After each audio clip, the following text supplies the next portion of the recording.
jusqu'à présent. Je vais donner la parole et après laisser la parole à nos collègues, à M. Marc Ecker. Vous êtes directeur exécutif de l'Institut français des relations internationales, rédacteur en chef de la revue Politique étrangère et chercheur au Centre des études de la sécurité de l'Institut. Donc un regard avisé sur ce dossier qui nous réunit. Je vous laisse la parole pour une dizaine de minutes. Merci beaucoup, Monsieur le Président, Monsieur le Premier ministre, Mesdames et Messieurs les députés. C'est toujours un honneur de venir présenter les travaux de l'IFRI devant la représentation nationale. Alors, contrairement aux deux précédents orateurs, je ne suis pas spécialiste des arcanes onusiennes, mais il se trouve que l'IFRI a publié récemment un numéro de politique étrangère intitulé « Multilatéralisme, survivre ou renaître ?» pour l'interrogation. Et puis le Ramsès 2026 comporte toute une partie intitulée « Qui gouverne le monde ?» Alors je ne montre pas ces publications pour faire la publicité de l'IFRI, mais simplement par honnêteté intellectuelle, parce que je suis allé piocher certaines idées dans les contributions de ces deux ouvrages. Alors ce qu'il faut dire en introduction, c'est que les sujets de la crise du multilatéralisme et du désordre international reviennent régulièrement dans l'actualité médiatique et éditoriale depuis la fin de la guerre froide. Je vais juste vous donner quelques exemples et distants dans le temps. En 1992, dans le contexte de l'effondrement du RSS, Pierre Milza, l'historien, signe un ouvrage intitulé « Le nouveau désordre mondial ». 10 ans plus tard, dans le contexte de la guerre en Irak de 2003, Tzvetan Todorov écrit « Le nouveau désordre international », réflexion d'un Européen. Encore une fois, une décennie plus tard, la revue Esprit consacre un numéro au nouveau désordre mondial, quelque temps après l'annexion de la Crimée par la Russie. On pourrait ainsi continuer. Je mentionne simplement plus récemment, en 2022, la parution d'un ouvrage de Julien Fernandez et Jean-Vincent Hollindre intitulé « Nations des Unies, la crise du multilatéralisme ». En somme, à chaque décennie, son lot de livres et d'articles qui font le constat d'un nouveau désordre international, d'une multiplication des menaces et d'une absence d'architecture globale permettant de gérer les crises.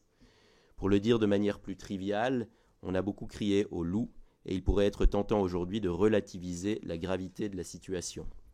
Toutefois, pour reprendre une expression à la mode, depuis qu'elle a été employée par le nouveau chef d'état-major des armées, le général Mandon, prenons garde au relativisme. En effet, en 2025, et je crois que ça a bien été exposé par les deux précédents orateurs, la crise du multilatéralisme et de la gouvernance globale paraît particulièrement sérieuse, tandis que la brutalisation du monde se confirme de jour en jour. Le fait que tant d'ouvrages et d'articles aient été écrits depuis 35 ans sur le désordre international permet de nuancer l'idée même selon laquelle un ordre international stable aurait émergé après la guerre froide.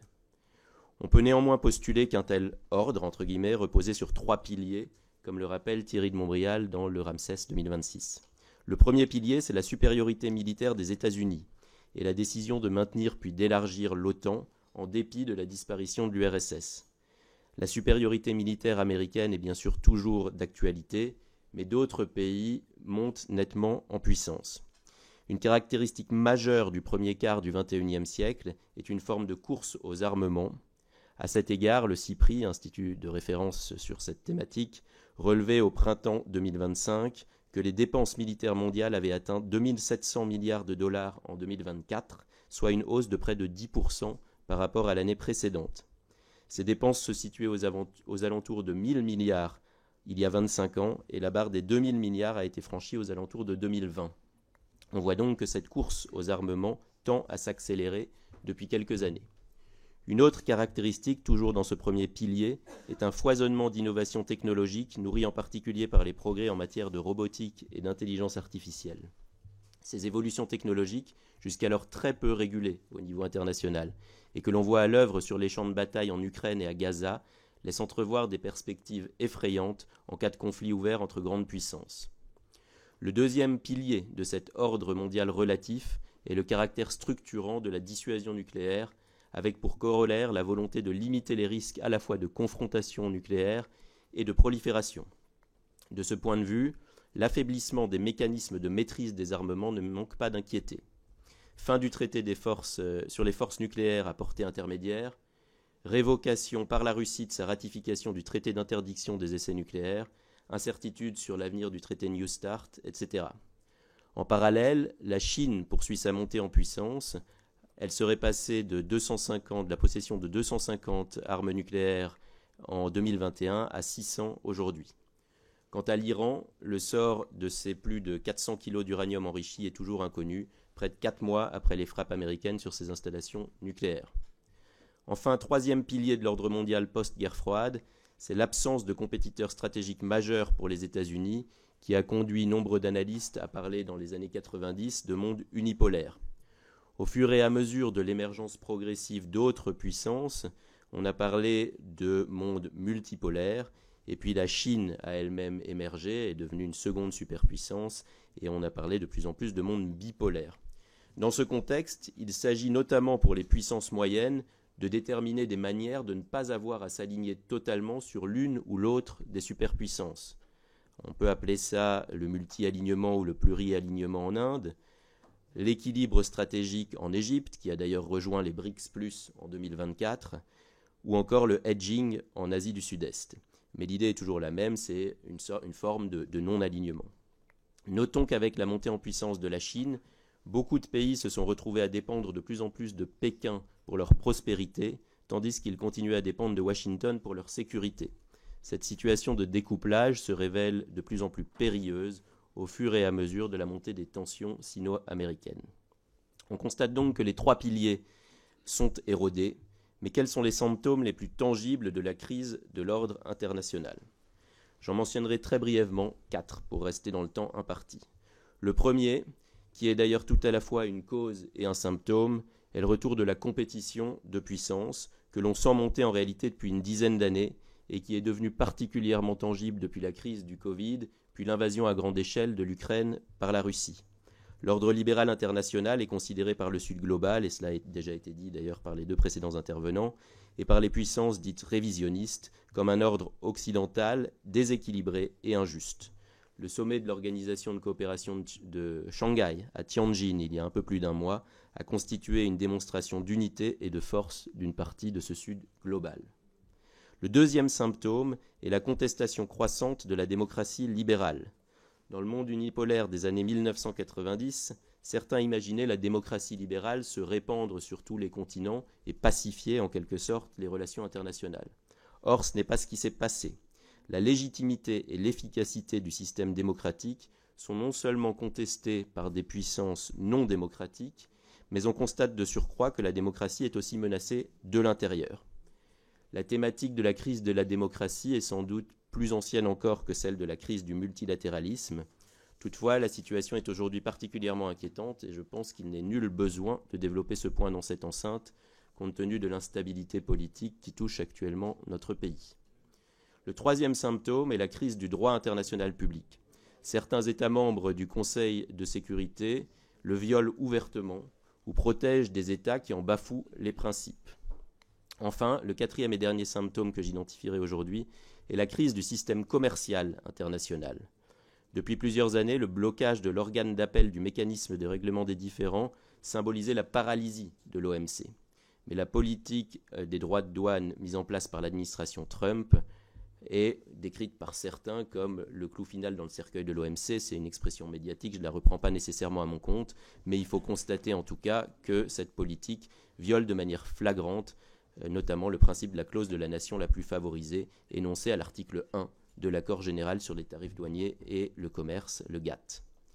Alors que l'ordre libéral international faisait déjà l'objet d'attaques de la part d'États illibéraux ou autoritaires, la principale nouveauté depuis moins d'un an est la bascule des États-Unis. Le tournant de l'administration Trump II a engendré ce qu'il est désormais convenu d'appeler une forme de schisme transatlantique, illustré notamment par le discours du vice-président J.D. Vance à la conférence de sécurité de Munich, ou plus récemment par celui de Donald Trump lui-même à l'Assemblée générale des Nations unies. Les retraits américains de l'accord de Paris sur le climat, de l'Organisation mondiale de la santé, ou encore celui annoncé de l'UNESCO, contribuent à saper le système multilatéral qui malgré tout résiste. Notons par exemple que dans le domaine de la santé, un accord mondial sur les pandémies a été adopté au printemps. La posture américaine a en réalité fluctué au cours de l'année 2025, ce qui a maintenu les autres États, y compris les alliés traditionnels de Washington, dans l'incertitude. Par exemple, dans les premiers mois de la présidence Trump, le rapprochement avec Vladimir Poutine, les critiques acerbes à l'égard des Européens ou encore les déclarations sur le Groenland ont fait craindre une forme de collusion entre grandes puissances qui se diviseraient le monde en sphères d'influence. Depuis le sommet de l'OTAN en juin à La Haye, et avec la mise en place de nouveaux mécanismes de livraison d'armes américaines à l'Ukraine, mais payés cette fois par les Européens, la thématique de la Great Power Competition a repris de la vigueur par rapport à la Great Power Collusion. Mais dans tous les cas se dessine une forme de marginalisation ou de provincialisation de l'Europe. Enfin, pour conclure, j'aimerais mentionner brièvement 3 points. Tout d'abord, oui, le système onusien est sous forte pression, une pression financière, cela a été dit, et une exigence de réforme, cela a été dit également. Mais ce système remplit tout de même des fonctions utiles, voire indispensables. D'une part, l'ONU est le lieu où les représentants de tous les États peuvent se rencontrer et échanger. Et d'autre part, les agences onusiennes fournissent une aide souvent vitale aux populations les plus vulnérables. Je rappelle tout de même que 130 millions de personnes déplacées sont gérées par le Haut Commissariat aux réfugiés, que le Programme alimentaire mondial a apporté de la nourriture à 120 millions de personnes l'an dernier, et que près de la moitié des enfants dans le monde ont été vaccinés dans le cadre de programmes onusiens. Et on pourrait multiplier ainsi les exemples. Ensuite, le multilatéralisme a des formes variées qui dépassent très largement le cadre onusien. Certains forums multilatéraux, et cela a été dit aussi avec la mention des BRICS et d'autres, sont des outils de puissance. Ainsi, il ne me paraît pas usurpé de parler à la fois d'une archipélisation et d'une arsenalisation des multilatéralismes. Guillaume Devin parlait d'une balkanisation, c'est vrai que c'est un peu la même idée que l'archipélisation, mais il y a cette forme d'éclatement. Enfin, et pour terminer, ces constats sombres doivent nous amener à œuvrer à notre propre renforcement, en particulier dans les domaines économiques, diplomatiques et militaires. Cela vaut évidemment pour la France, et vous, députés, avez un rôle essentiel à jouer dans le ressaisissement, oserais-je dire, le redressement de notre pays. Mais cela vaut plus largement pour l'Europe, dont le réveil géopolitique a été brutal et qui doit maintenant se donner les moyens de l'autonomie stratégique pour pouvoir continuer à défendre ses intérêts sans renier ses valeurs. Je vous remercie.